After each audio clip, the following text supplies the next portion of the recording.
watu wanaokea makosa na ubaya ya Mungu.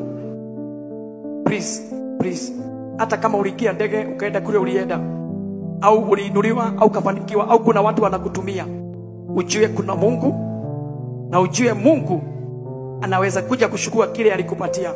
Unaweza kuwa unajua kuongea mzuri, na unaweza toa maneno watu wanapendezwa naye na wanakusupport, na watu wanaingia pale wanakuandikia SMS nyingi sana, hata zingine unalipwa, na unaona wewe umefanikiwa. Inaweza kuwa hiyo ndio itakuwa kifo yako. Muache kuongea mabaya wachungaji, muache kutukana wachungaji, muache kuita wachungaji maumbwa, muache kutukana wachungaji kwa sababu ya ile maneno mnaongea. Hata kama upendi mtu, hata kama ni mfalme, hata kama ni nani, wacha kutukana watu.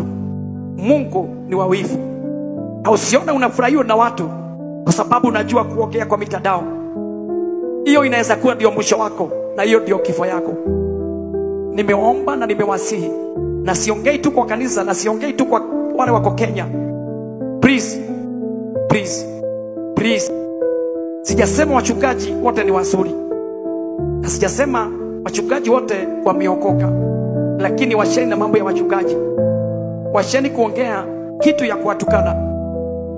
Nilisikia hata ushuku bishop mmoja akisema aliitwa upwa. Kuna Mungu mbinguni. Usiwahi chezea mafuta, hata kama ni ile ya kasuku, hata kama ni hata. Ikiwa imetokana kwa Mungu, ni hatari na ni kifo kwa maisha yako.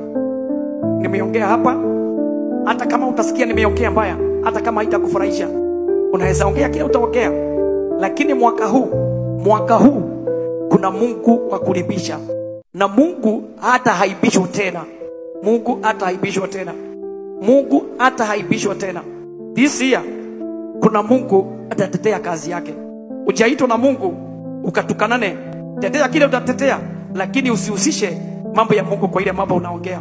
Unaweza kuwa sauti umepewa mzuri, wanasiasa wanakushangilia, watu wanakushangilia, lakini hiyo ndio mwisho wa maisha yako. Ni kifo yako, ni nywele yako imemea.